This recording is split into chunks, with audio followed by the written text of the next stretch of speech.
making assumptions could absolutely destroy your business, but how assumptions actually can explode your business in the contrary if you use them right.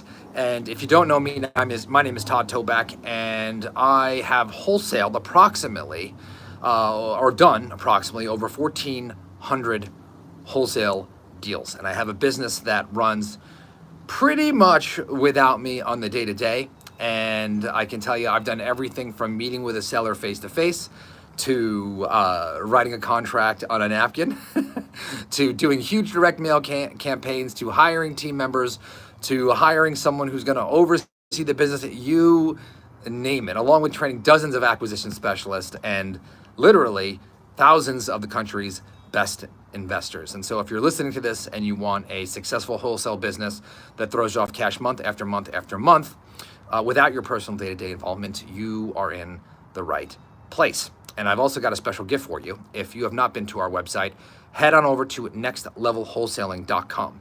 And there I want you to take the absolutely free Next Level Wholesaling assessment. It's going to rate you in the four main areas of your wholesaling business. And when you're done, it's going to become abundantly clear on the very next step that you need to take to get off the treadmill, to start doing big, fat, juicy wholesale deals, to start delegating and building your team so that you can live the life that you've always dreamed of. You know, when I named this podcast the No Limits Real Estate Investing Podcast, it was always about creating a life without limits. And so I love making a lot of money. I love doing big deals, but the freedom comes from working with others, and also a big profit margin. That's really, really important, because if you don't have a big profit margin, you know, there's no point in hiring others. All right, so let's talk about how assumptions can cost you big, but also put a lot of money in your pocket. So I do a lot of my business with some co-marketing with some joint venture partners, and I had a joint venture partner call me today, and we've made a lot of money, me and this joint venture partner together, over the years. He calls me and says, Todd, I've got this deal where the seller is extremely motivated, and I'm wondering if I should meet with him because, yes, he's got a problem. Yes, he said he wants to meet with me today, but he wants to shop my offer. He says he's going to meet with 3 or 4 other investors and get the best price possible. And because of that, I don't want to go out there and meet with him. And I think that I should come in higher than normal because I'm going to lose the deal. And I immediately got frustrated. I'm like, oh my gosh, how could you make this assumption, right? Just because the seller says that they were going to shop, even though he was motivated, you're making the assumption that you have to come up higher in your price. And not only that, you're assuming that you're pretty much not going to get the deal because you're competing with other investors who are going to pay more than you, right? And I'm like, listen to what you just said. You just talked yourself out of the deal. So not only do you talk yourself out of going there, which is going to drastically increase your likelihood of getting the deal, but you also convinced yourself that you need to come in high and settle for a smaller deal. So let me stop you for a second, because if you listen to this podcast or watch my videos, is I can tell you one of the keys in this business to be extremely successful is to do big, fat, juicy wholesale deals. I'm talking $50,000 minimum. $50,000 per wholesale deal minimum. If that's outside your comfort zone, good. That's what this podcast is for. And so if you do that, and by the way, I teach this all throughout the No Limit Selling System. This is the system that I train my acquisition specialists to, that I use to train them to lock up big, fat, juicy deals. And I also use it to have them to compress the timeline so they get those deals faster, and then also to eliminate the time wasters so that their energy is higher and so that they love sales and they love doing deals. That's so, so, so important. If you have not purchased that, I highly recommend it. You can go to nolimitsalessystem.com and buy that system today. It's totally reasonably priced, actually embarrassingly so. So you can go ahead and check that at nolimitsalessystem.com. But I said, listen, you know, you got to take that assumption off the plate here. Okay, you got to remove the assumptions. And what I want you to do is I want you to meet with that seller. I want you to understand that there's motivation there. I want you to build rapport, take your time, use the tactics and strategies that I taught you in the No Limit Selling System, and do not come in higher because, as a matter of fact, I want you to go in lower. I'll give you the details of this deal. This is a deal that I think we could sell between 300 and 310. And because of the environment that, or the words of the seller, the acquisition specialist thought that he should come in at like 240 or 250, and he wasn't even going to go out there. And I said, no, don't do that.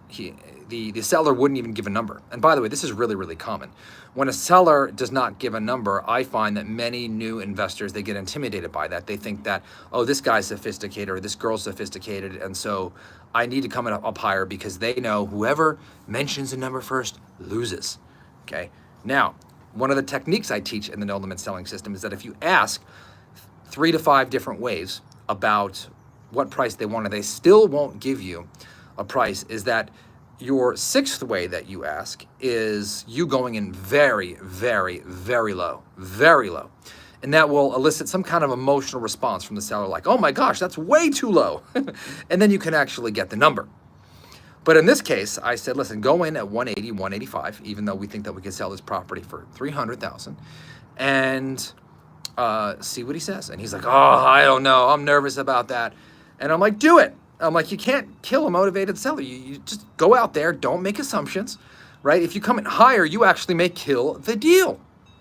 Because I said at this point, I said, listen, on the deals where all of a sudden you felt like you were competing with somebody, and all of a sudden you played the, hey, I'm going to pay more game, right? How many times have you won that game? And he's like, well, hardly ever. And I said, so why would you play that game? Why would you actually come in high? Come in lower and see what the deal is. So finally, I said, eliminate the assumptions, go in there with a fresh slate and a clear mind.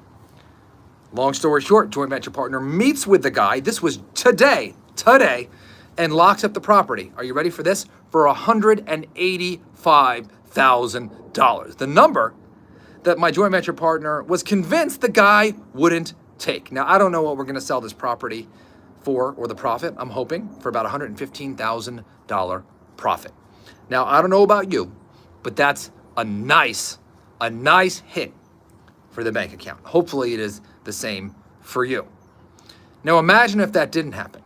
Imagine if the joint venture partner did not go on the appointment and then all of a sudden shot out an offer for 240 or 250. There's a good chance that somebody else may have met with that seller and he would have missed the deal altogether, right? So that's a loss of $115,000.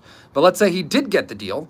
That's a swing of like 50, 60, 75 grand because you're making assumptions. All right, so my goal for you is stop making assumptions. Ask questions. When you hear motivations, meet with a motivated seller. I'm going to teach you how to practically apply to this. When you're talking to a motivated seller and you hear motivation, get belly to belly. Get belly to belly, build rapport. That is the number one thing. Whatever comes out of their mouth, you hear motivation, you meet with them. Now, if you have a team and you have an acquisition specialist, have your acquisition specialist meet with them.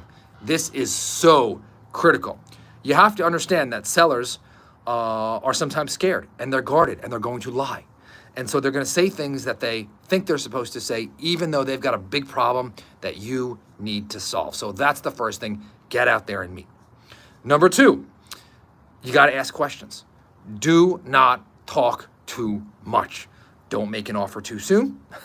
Don't talk about how you could pay more than your competitors. Don't make an offer. Just listen. Listen. Build rapport and build pain. What I mean by build pain is ask the seller questions and have them dig out their own pain, their problem that now you, as the investor, can solve. That is step 2. Shut up and ask questions and let the pain build. That's 2. 3, you got to have courage. If a seller says a number, okay, don't be scared to go lower. Sellers actually like it when you negotiate with them, because when you just say yes to their offer or it's too easy, they automatically feel like they could have done better. And so when you cause friction, when you go in lower than what they're asking or what they want, it's going to make the deal stick, okay? And you'll get less cancellations. Now, I'm not saying that you can never pay what the seller is asking. As a matter of fact, we've done that many times. But at the very least, you got to fight them for it, right? You got to make them work for it so that they appreciate it. So if they get it, they know, hey man, I really, really had to get for this. This is my number and I had to get it, okay? And 4, this is probably the most important thing. This is how you use assumptions to your advantage. You got a lot of lazy investors out there. You have investors who try to do everything virtually, and I don't have a problem with that. Just understand that you're losing deals locally because of that. But know that your competition is not doing what you are doing. This is the separator. There's a great podcast by Ed Milet. I think he calls it Separation Season. But meeting with a seller in person and listening and not being afraid to go lower than your competitors is separation season. There's so many things and advantages to doing this and understanding that by not making assumptions that you're going to destroy your competitors. Because think about this, because your competitors assume they're going to have to compete or that they're not going to get a deal, they may not go out there. Because your competitors think that the seller is more sophisticated, they may not negotiate like they need to, okay? So not only do they lose a deal, but on the deals they would get, they lost 30, 40 grand. Now pretend that only happens once or twice a month. We are talking about 40, 50, 60, even $100,000 swings every single month. And so that's what you need to do. I'm going to review that. Number 1, if you find motivation, get out there, meet with the seller. Number 2, when you meet with a seller, shut up, listen, build a pain. That's 2, okay? 3, you got to be bold.